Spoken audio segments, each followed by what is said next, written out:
Hello दोस्तों, नमस्कार। बात कर लेते हैं आज के दिन भर की सारी बड़ी खबरों की, जहां सबसे पहले आपको बताएंगे चीन ने पीओके और अफगानिस्तान बॉर्डर के पास शिनजियांग में बना दी नई काउंटी। पीओके वखान कॉरिडोर के एकदम करीब दोस्तों भारत के लिए बढ़ा दी टेंशन। भारत ने कह दिया कि इन प्रयासों से नहीं बदलेगी सच्चाई। बताएंगे दोस्तों चीन ने यह बड़ी हरकत तब की है जब ईरान इजराइल अमेरिका के जंग को रुकवाने के लिए शांति वार्ता चल ही रही थी। अंदर खाने चीन ने चल दी बड़ी चाल, भारत को टेंशन देने का प्रयास। बताएंगे क्या है उसके इस हरकत के मायने। तो वही दोस्तों इस्लामाबाद शांति वार्ता हुई फेल, और जैसे ही नहीं निकला कोई हल, उधर ईरान ने पाकिस्तान को दे दिया बहुत बड़ा झटका। दोस्तों हरमुज पार करने से पहले ही ईरान ने रोक दिया उसके दोनों तेल टैंकरों को, नहीं गुजरने दिया हरमुज से। बताएंगे आखिर पाकिस्तान से किस चीज का बदला लिया है ईरान ने। पाकिस्तान जो है वो ईरान को मुल्क समझता था, लेकिन ईरान ने बड़ा खेला कर दिया पाकिस्तान के साथ और बता दिया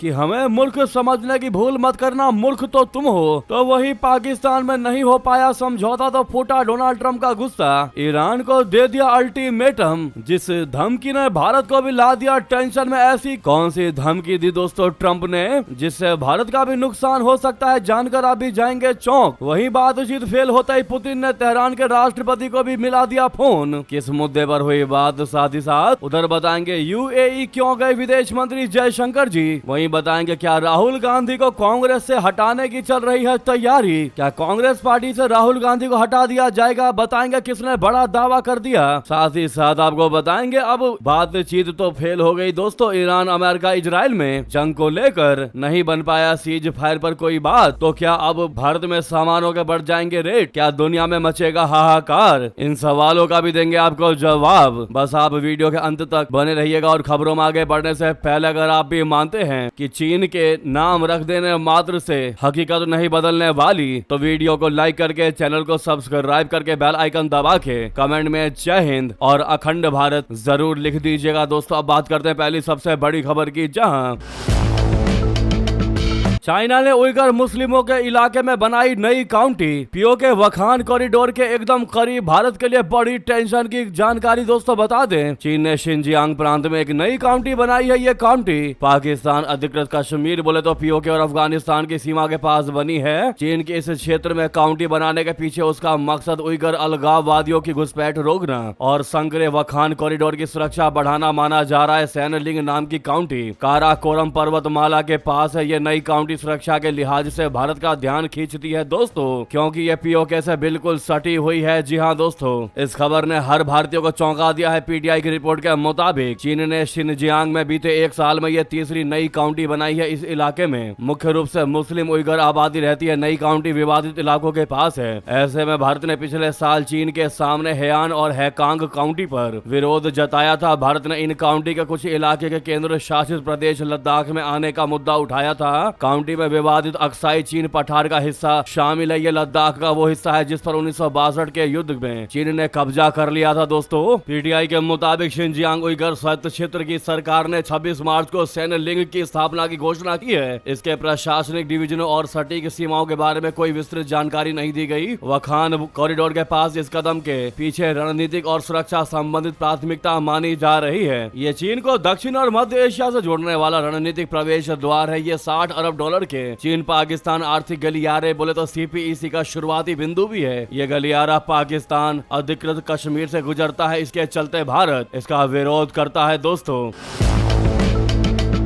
वहीं आपको बता दें भारतीय विदेश मंत्रालय के प्रवक्ता रणधीर जायसवाल जी ने चीन की इन हरकतों पर सख्त प्रतिक्रिया दी। उन्होंने बयान जारी करके कहा कि भारत चीनी पक्ष द्वारा भारतीय क्षेत्र के स्थानों को काल्पनिक नाम देने के किसी भी दुष्प्रचार पूर्ण प्रयास को स्पष्ट रूप से खारिज करता है। चीनी पक्ष द्वारा झूठे दावे पेश करने और निराधार कथानक गढ़ने के ऐसे प्रयास इस निर्विवाद सच्चाई को नहीं बदल सकते कि ये स्थान और क्षेत्र, जिनमें अरुणाचल प्रदेश भी शामिल है, भारत का अभिन्न और अविभाज्य अंग है और हमेशा रहेंगे। चीनी पक्ष की ये कार्रवाइयां भारत चीन द्विपक्षीय संबंधों को स्थिर करने और सामान्य बनाने के चल रहे प्रयासों से ध्यान भटकाती है। चीन को ऐसी कार्रवाइयों से बचना चाहिए जो संबंधों में नकारात्मकता का माहौल पैदा करती है और बेहतर समझ बनाने के प्रयासों को कमजोर करती है। जी हाँ दोस्तों, आप ministry of external affairs government of India का ये लेटर देख पा रहे होंगे दोस्तों। चाइना ये सोच रहा था कि अभी हर किसी का ध्यान ईरान जंग पर अटका हुआ है, शांति वार्ता पर अटका हुआ है, तो अंदर खाने दोस्तों ये करतूत करने का प्रयास कि अब चाइना ने इस पर आप क्या जवाब देना चाहेंगे, लेकिन भारत ने समय रहते प्रतिक्रिया दे ही दी। दोस्तों आप लोगों की क्या इस पर राय है, अवश्य कमेंट कीजिएगा। तो वहीं आपको बता दें, जैसा कि हमने आपको पहले ही कहा था दोस्तों, जो लगातार हमारी खबरों को देखते हैं, हमने पहले ही कहा था कि ये शांति वार्ता विफल हो जाएगी। आप देखना दोनों अपने अपने देश वापस लौट जाएंगे और कोई सॉल्यूशन, कोई हल नहीं निकल पाएगा। और वही हुआ दोस्तों, इस्लामाबाद में शांति वार्ता फेल हो गई। जी हाँ, नहीं बन पाया किसी भी मुद्दे पर बात। ईरान अड़ा रहा अपनी मांग पर, टस से मस नहीं हुआ। आपको बता दे इसी बीच जो जानकारी सामने आई है वो ये दोस्तों कि इस्लामाबाद शांति वार्ता फेल होने के तुरंत बाद पाकिस्तान को तगड़ा झटका दे दिया। ईरान ने उसके 2 तेल टैंकरों को नहीं दी और मुझसे गुजरने की इजाजत, लौटा दिया वापस। बता दें बड़ी जानकारी सामने आ रही है, इस्लामाबाद में शांति वार्ता फेल होने के बाद अंतर्राष्ट्रीय हालात और ज्यादा तनावपूर्ण हो गए हैं। इसी बीच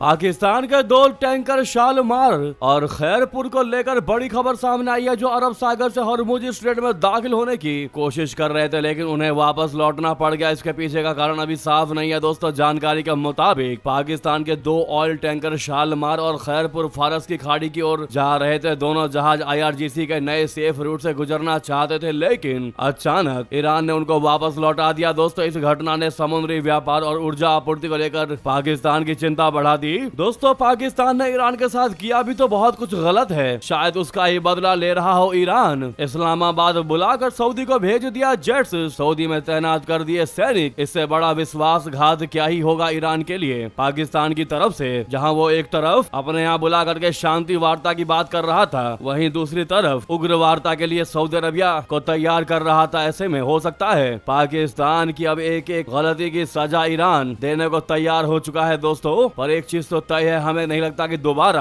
अगर शांति वार्ता पाकिस्तान में होती है तो ईरान कभी पाकिस्तान जाएगा, क्योंकि पाकिस्तान ने मात्र अपना फायदा देखा है। शांति वार्ता हुआ चाहे नहीं हुआ, लेकिन पाकिस्तान का फायदा हो गया। क्या फायदा हुआ वो हम आपको आगे बताएंगे दोस्तों। फिलहाल आपको बताते हैं बातचीत क्यों फेल हुई, किस वजह से फेल हुई शांति वार्ता और किस जिद पर अड़ा है ईरान। जेडी डिफेंस ने प्रेस कॉन्फ्रेंस में क्या क्या जानकारी दी बता दें। ये शांति वार्ता बिना किसी ठोस समझौते के समाप्त हो गई। अमेरिकी उपराष्ट्रपति जेडी डिफेंस ने बातचीत के बाद स्पष्ट किया कि 21 घंटे तक चली मैराथन चर्चाओं के बावजूद दोनों पक्ष किसी साझा निष्कर्ष तक नहीं पहुंच सके। हालांकि उन्होंने ये भी माना कि बातचीत गंभीर और ठोस रही, लेकिन ईरान ने अमेरिकी प्रस्तावों को बिल्कुल भी स्वीकार नहीं किया। वार्ता में सबसे बड़ा और संवेदनशील मुद्दा ईरान का परमाणु कार्यक्रम रहा दोस्तों। जी हां, अमेरिका ने स्पष्ट कर दिया कि उसकी रेड लाइंस क्या है और किन बिंदुओं पर वो समझौता करने को तैयार है। वेंस ने कहा कि अमेरिका की प्राथमिक मांग यह है कि ईरान स्पष्ट और ठोस प्रतिबद्धता दे कि वो ना तो परमाणु हथियार बनाएगा और ना ही ऐसे साधन विकसित करेगा जिससे वो तेजी से परमाणु हथियार बना सके। उन्होंने कहा कि हमें अभी तक ईरान की ओर से ऐसी कोई स्पष्ट और सकारात्मक प्रतिबद्धता नहीं मिली है जो लंबे समय तक परमाणु हथियार न बनाने की गारंटी दे सके।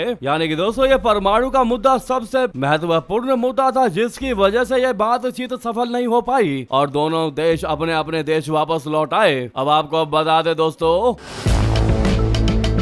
जैसे ही ट्रम्प को पता चला कि बातचीत शांति वार्ता सफल नहीं हो पाई, फेल हो गई, जिसके बाद वो आग बबूला हो गए। ट्रम्प ने कह दिया कि ईरान तुम अब कभी भी परमाणु हथियार, परमाणु बम नहीं देख पाओगे, तुम्हारा वो हाल करेंगे। लेकिन वही दोस्तों उन्होंने ऐसी धमकी दे दी जिसने भारत जैसे देशों को भी चौंका दिया। ट्रम्प ने कहा कि ईरान को अगर किसी ने भी टोल दिया तो समंदर में गाड़ देंगे तुम्हारा जहाज। जी हाँ, ट्रम्प की इस धमकी ने हर किसी को चौंका दिया। ये धमकी भारत के गले की फांस बन गई है दोस्तों। बता दें, ट्रम्प ने बौखलाते हुए स्ट्रेट ऑफ हॉर्मुज की नाकेबंदी करने का ऐलान कर दिया है। यह भी साफ साफ कह दिया है कि अगर कोई जहाज ईरान को टोल देकर यहां से गुजरता है तो अमेरिकी नेवी उसे समंदर में डुबो देगी। यानी ट्रम्प ने साफ कर दिया है कि ईरान की समंदर वाली गुंडागर्दी या टोल वसूली अब एक सेकंड भी बर्दाश्त नहीं किया जाएगी। इस एक फैसले से तेल बाजार में भूचाल आना तय माना जा रहा, लेकिन यह भारत के लिए गले की फांस है, क्योंकि अब तक ईरान भारत को दोस्त मानकर इस रास्ते से भारतीय टैंकर निकलने दे रहा था। अब अमेरिकी नेवी उसे रोक सकता है दोस्तों। अब तक भारत की बात सिर्फ और सिर्फ ईरान तक ही थी, लेकिन अब यह बात अमेरिका तक भी पहुंच गई है। ट्रंप ने साफ साफ चेतावनी दी कि अमेरिकी नेवी अंतर्राष्ट्रीय जल क्षेत्र में ऐसे हर जहाज को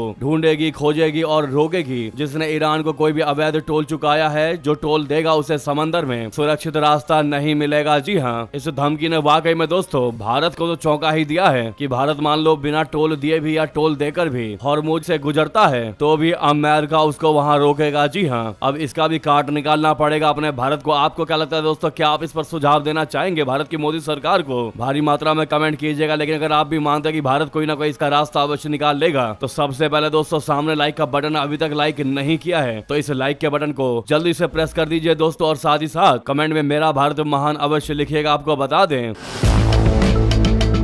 वहीं ट्रंप ने ईरान को अल्टीमेटम ये भी दिया कि ईरान के पास कभी भी परमाणु हथियार नहीं होगा। उन्होंने कहा कि कई मायनों में जिन बिंदुओं पर सहमति जताई गई है वे हमारी सैन्य कार्रवाई को अंत तक जारी रखने से बेहतर है, लेकिन ये सभी बातें उस मुद्दे के सामने मायने नहीं रखती कि इतने स्थिर, मुश्किल और अप्रत्याशित लोगों के हाथों में परमाणु ताकत नहीं जानी चाहिए। अब ऐसे में दोस्तों ट्रंप ने तो कह दिया कि ईरान को टोल दिया तो रास्ता नहीं मिलेगा, उधर ईरान ने भी धमकी दे दी, कह दिया टोल तो देना ही पड़ेगा। अब तो मझधार में फंस गए इस रास्ते से गुजारने वाले वो देश जिनके जहाज यहाँ से गुजरते हैं। ईरान की रिवॉल्यूशनरी गार्ड नेवी ने कहा है कि हॉर्मुज स्ट्रेट पर उसका पूरा कंट्रोल है। उसने चेतावनी दी कि इस रास्ते की ओर आने वाले किसी भी सैन्य जहाज को कड़ा जवाब दिया जाएगा। ईरान ने यहाँ तक कह दिया कि टोल तो देना ही पड़ेगा, बिना टोल दिए हम जहाज गुजरने भी नहीं देंगे। अब आप ही सोचिए दोस्तों, एक तरफ अमेरिका कह रहा है कि टोल जो देगा उसके जहाज को हम डुबो देंगे, उधर ईरान कह रहा है जो टोल नहीं देगा उसके जहाजों को हम उड़ा देंगे। अब आप ही बताइए दोस्तों, किसकी बात माननी चाहिए? टोल दे तो अमेरिका उड़ा देगा, टोल ना दे तो ईरान ही उड़ा देगा। ये तो मझधार में फंसाने वाली बात है। मतलब अलग ही तरह का केस बन चुका है यहाँ पर दोस्तों। अब जिनके जहाज इस क्षेत्र से गुजरते हैं वो करे तो करे क्या, टोल दे या ना दे? क्या है इस पर आपकी राय दोस्तों, अवश्य कमेंट करके बताइएगा। इतना ही नहीं, वही आपको बता दे, उधर ईरान को हथियार देने के लिए चीन को बड़ी धमकी दी ट्रंप ने। कह दिया ईरान को हथियार भेजा तो तुम्हारी खैर नहीं, 50% तक टैरिफ लगाने की दे डाली धमकी। शांति वार्ता विफल होने पर अमेरिका के राष्ट्रपति ट्रंप ने अब चीन पर अपनी नजरें गड़ा दी है। दरअसल ट्रंप ने अब यह धमकी दी है कि अगर चाइना ईरान को हथियारों की सप्लाई करता है तो वो चीन पर 50% का टैरिफ लगा देगा। बता दे, ट्रंप ने पहले ही ये कहा था कि जो देश ईरान को हथियार बेचेंगे उन देशों से आने वाले सामान पर 50% टैरिफ लगाया जाएगा। अब यह जानकारी सामने आई है कि ट्रंप ने यह बात चीन पर निशाना साधते हुए भी कह दी। ट्रंप ने फॉक्स न्यूज के संडे मॉर्निंग फ्यूचर्स कार्यक्रम में यह बात कही। ऐसी खबरें मिली है कि चीन ईरान को विमान रोधी शोल्डर मिसाइलें दे रहा है। हालांकि चीन द्वारा ईरान को हथियार मुहैया करवाने की संभावना कम है, फिर भी अगर चीन ऐसा करता है तो उसके सामान पर टैक्स लगाया जाएगा। ट्रंप ने यह भी कहा कि मुझे इस बात का संदेह है कि वे ऐसा करेंगे, मेरे उनसे रिलेशन है और मुझे ऐसा भी लगता है कि वे ऐसा नहीं करेंगे। हो सकता है कि उन्होंने शुरुआत में ऐसा किया हो, फिर भी अगर हम उन्हें ऐसा करते हुए पकड़ते हैं तो उन पर 50% टैरिफ लगेगा। गौरतलब है कि अमेरिका और ईरान के बीच तनाव चरम पर है, दोनों में से कोई झुकने को तैयार नहीं है। इतना ही नहीं दोस्तों, पाकिस्तान में फेल हुई बात तो पुतिन ने तेहरान के राष्ट्रपति को मिला दिया फोन। क्या ईरान अमेरिका को लेकर रशिया के पास है कोई प्लान, क्या कोई है एजेंडा? बता दें, शांति वार्ता फेल होने के बाद रशिया के राष्ट्रपति व्लादिमीर पुतिन ने मध्यस्थता की पेशकश की है। रूस के राष्ट्रपति पुतिन ने खुद से कॉल करके ये प्रस्ताव दिया है। अब ऐसे में ईरान और अमेरिका रशिया के मध्यस्थता की पेशकश को स्वीकारते हैं या नहीं, ये देखने वाली बात होगी। मध्यस्थता विफल होने के बाद इससे दुनिया के कई देशों में युद्ध फिर से शुरू होने का खतरा मंडराने लगा है। दोस्तों इसी बीच जो चौंकाने वाली जानकारी सामने आई है वो ये है कि इस्लामाबाद में 21 घंटे रुके जेडी वेंस, लेकिन 21 घंटे तक भूखे रहे। उन्होंने सुरक्षा मायने से एक चीज भी अपने मुंह में नहीं लिया दोस्तों, यानी कुछ भी उन्होंने ग्रहण नहीं किया सुरक्षा के डर से, नहीं चखा खाना। आपको बता दें ये फर्क है पाकिस्तान में और भारत में। जी हाँ दोस्तों, अमेरिकी उपराष्ट्रपति जेडी वेंस की पाकिस्तान यात्रा और ईरान के साथ उनकी मैराथन बातचीत ने न केवल कूटनीतिक गलियारों में हलचल मचा दी बल्कि सोशल मीडिया पर भी व्यंग और चर्चाओं का दौर शुरू कर दिया है। लेकिन इसी बीच दूसरी एक और चीज ने सोशल मीडिया पर तहलका मचा दिया दोस्तों, वो ये कि सुरक्षा मायनों से जेडी वेंस ने एक अन्न नहीं चखा पाकिस्तान का। जानकारी आ रही है कि वेंस ने इस्लामाबाद में स्टे के दौरान एक निवाला तक नहीं खाया। वे सीधे एयरपोर्ट से बातचीत की मेज पर पहुंचे और करीब 21 घंटे की चर्चा के बाद बिना कुछ खाए पिए ही वापस रवाना हो गए। रिपोर्ट में दावा किया गया है कि वेंस का व्यवहार ऐसा था मानो वो केवल फॉर्मेलिटी पूरी करने आए हों।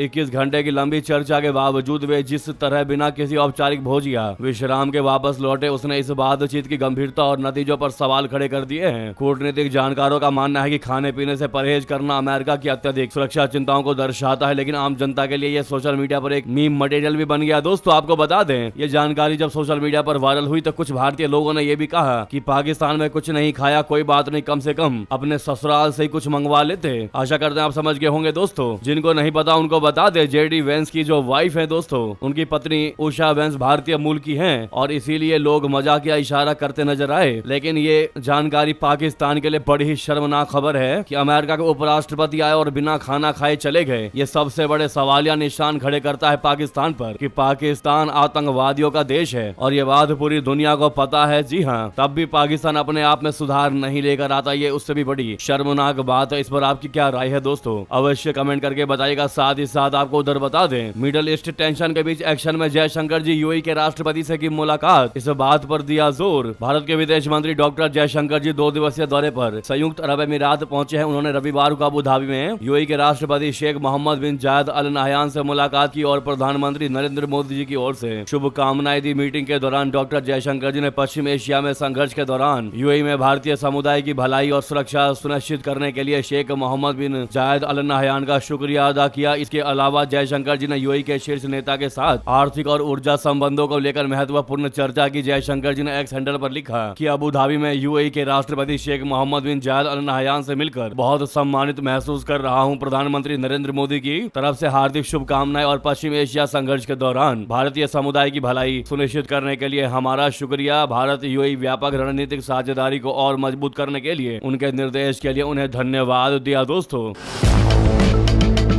वहीं दूसरी तरफ ईरान संकट के बीच फ्रांस पहुंचे विदेश सचिव विक्रम मिस्री। जी हां, भारत के विदेश सचिव विक्रम मिस्री रविवार को फ्रांस दौरे पर पहुंचे। भारत फ्रांस विदेश कार्यालय वार्ता में शामिल होने के लिए वहां गए। फ्रांस में भारतीय दूतावास ने social media platform x post में बताया कि विदेश सचिव विक्रम मिस्री भारत फ्रांस विदेश कार्यालय वार्ता के लिए पेरिस पहुंचे हैं। यह दौरा फरवरी 2026 में फ्रांस के राष्ट्रपति इमैनुअल मैक्रोन के भारत दौरे के बाद हो रहा है। यह भारत और यूरोप के बीच लगातार हो रहे उच्च स्तरीय संपर्कों को दिखाता है। अब आपको बताते हैं दोस्तों, ईरान अमेरिका वार्ता तो फेल हो गई, लेकिन पाकिस्तान फिर भी फायदे में रहा। कैसे उसको इस शांति वार्ता के बीच में सऊदी और कतर से मिल गई बड़ी मदद। जो यूएई ने पाकिस्तान से मांगा अपना पैसा, उसको चुकाने का मिल गया रकम पाकिस्तान को। यानी कि दोस्तों, इस्लामाबाद में ईरान और अमेरिका के बीच शांति वार्ता भले ही फेल हो गई हो, लेकिन इस बीच पाकिस्तान ने अपना काम सेट कर ही लिया। पाकिस्तान की नजर इस पूरी वार्ता को लेकर अपनी छवि सुधारने के साथ और सहयोग धनराशि हासिल करने पर था। पाकिस्तान की आर्थिक स्थिति खस्ता हाली के दौर से गुजर रही है, लिहाजा उसे इस बहाने अमेरिका समेत मिडिल ईस्ट के अन्य देशों के सामने अपनी अच्छी छवि बनानी थी ताकि उसे दया की भीख मिल सके। अब पाकिस्तान ने सऊदी अरब और कतर से $5 अरब की बड़ी सहयोग राशि हासिल कर ली है। जी हां दोस्तों, सही सुना आपने। ईरान अमेरिका के बीच मध्यस्थ की भूमिका में खुद को पेश करके शहबाज शरीफ और आसिम मुनीर ने अपना काम बना लिया। पाकिस्तान संयुक्त अरब अमीरात से $3.5 अरब का कर्ज पहले ही ले चुका है, लिहाजा अब उसे नए मुर्गे की तलाश थी जिसे वो फांस सका है। पैंतरेबाजी दिखाते हुए पाकिस्तान आखिरकार अपने माया जाल में सऊदी अरबिया और कतर को फंसा ही लिया। इस दौरान पाकिस्तान नकदी की गंभीर तंगी से जूझ रहा है। ऐसे वक्त में सऊदी अरब और कतर से $5 अरब यानी लगभग 42,500 करोड़ रुपए की यह मदद उसके लिए संजीवनी का काम करेगी। ये सहायता पाकिस्तान की कमजोर विदेशी मुद्रा स्थिति के लिए महत्वपूर्ण राहत साबित होगी। ये जानकारी रविवार को एक मीडिया रिपोर्ट में दी गई है।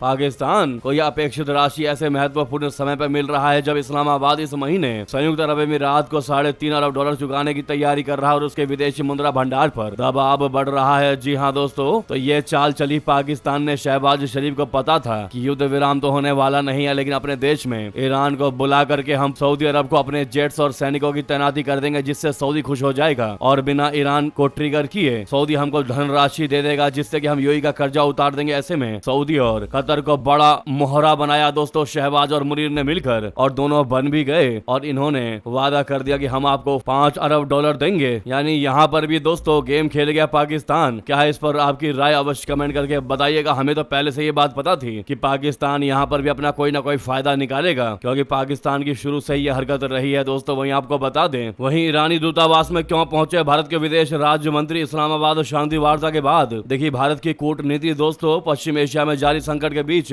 भारत ईरान के साथ अपने रिश्तों को मजबूत बनाने में लगा हुआ है। केंद्रीय विदेश राज्य मंत्री पवित्रा मार्गरीटा ने भारत सरकार की ओर से नई दिल्ली स्थित ईरानी दूतावास में आयोजित चेहुलम, जो कि 40वें दिन के शोक समारोह कहा जाता है दोस्तों, उसमें शामिल होकर श्रद्धांजलि अर्पित की। विदेश मंत्रालय के प्रवक्ता रणधीर जायसवाल जी ने रविवार को सोशल मीडिया प्लेटफॉर्म एक्स पर पोस्ट कर इस सेरेमनी की तस्वीर साझा की। उन्होंने बताया कि ईरानी दूतावास द्वारा आयोजित चेहलुम के शोक समारोह में भारत सरकार की ओर से श्रद्धांजलि अर्पित की। जी हाँ, जैसा कि आप उनका ये ट्वीट सामने देख पा रहे हैं दोस्तों, उधर बता दें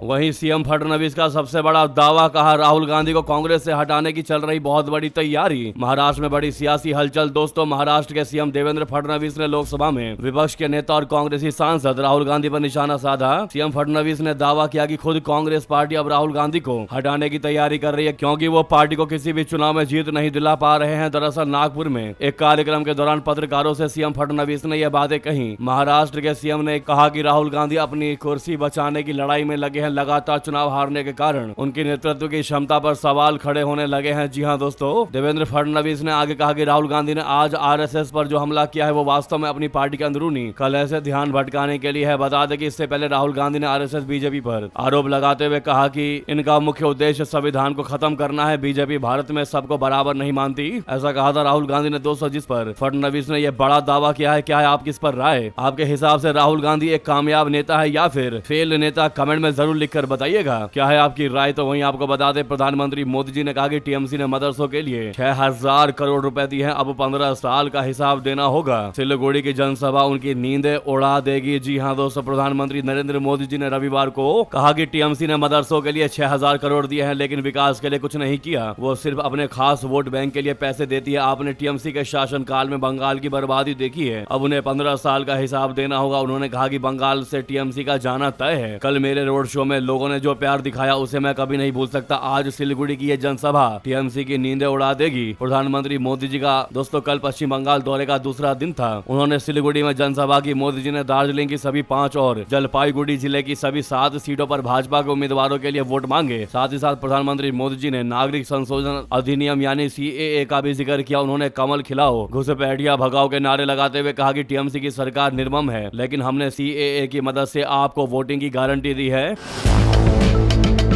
वहीं योगी जी ने पहले ही दिन पूरी कर ली सारी कसर, कह दिया कठमुल्लापन की संस्कृति बंगाल में तो नहीं चलने देंगे। जी हां, समझा दिया टीएमसी का क्या है मतलब। योगी जी ने कहा कि आज बंगाल में जो स्थिति है, राजनीतिक हत्याएं हो रही हैं, महिलाओं और बहन बेटियों की इज्जत के साथ जिस तरह से खिलवाड़ हो रहा है, मुझे तो ये देखकर आश्चर्य हुआ कि कोलकाता का मेयर कहता है कि यहाँ की आधी आबादी को उर्दू बुलवाएंगे। मैं उनको बोलना चाहता हूँ कि यहाँ की जनता बांग्ला बोलेगी और कोई भी माई का लाल बंगाल की इस संस्कृति के साथ खिलवाड़ नहीं कर सकता। पूरा देश मोदी जी के नेतृत्व में आपके साथ खड़ा है, आपके आन बान और शान के साथ खिलवाड़ नहीं कर सकता। इस अराजकता को हर हाल में रोकना होगा। बंगाल में बंगला और बंगाली ही बोली जाएगी। ये कठमुल्लापन की संस्कृति यहाँ नहीं चलने देंगे। जी हाँ, पश्चिम बंगाल विधानसभा चुनाव 2026 के प्रचार में उतरे यूपी के सीएम योगी आदित्यनाथ जी पहले ही दिन अपना बयान देकर बम फोड़ दिया। दोस्तों, उनके इस गर्म भरी बयान पर आपकी क्या राय है, जरूर कमेंट करके बताइएगा। वहीं आपको बता दें, 3 जुलाई से शुरू होगी अमरनाथ यात्रा। 57 दिन चलेगा पवित्र सफर। अमरनाथ यात्रा 2026 की घोषणा की जा चुकी है। दोस्तों, श्री अमरनाथ जी श्राइन बोर्ड की ओर से मिली जानकारी के मुताबिक इस साल ये तीर्थ यात्रा 3 जुलाई से शुरू होने जा रही है। ये यात्रा कुल 57 दिनों तक चलेगी और 28 अगस्त को पूरी होगी। इस यात्रा में लाखों की संख्या में श्रद्धालु के जाने की संभावना है। बाकी पूरी जानकारी, पूरा शेड्यूल आप सामने स्क्रीन पर देख ही पा रहे हैं। दोस्तों, इस पर आपकी जो भी राय हो, लेकिन कमेंट में जय बाबा बर्फानी अवश्य लिखिएगा। लगे हाथों वीडियो को लाइक करके इस चैनल को सब्सक्राइब करके बेल आइकन दबा के कमेंट में जय हिंद अवश्य कह दीजिएगा। दोस्तों, मिलते अगली बड़ी खबर में। यहाँ तक बने रहने के लिए आप सभी का बहुत बहुत धन्यवाद, बहुत बहुत आभार। जय हिंद, जय भारत।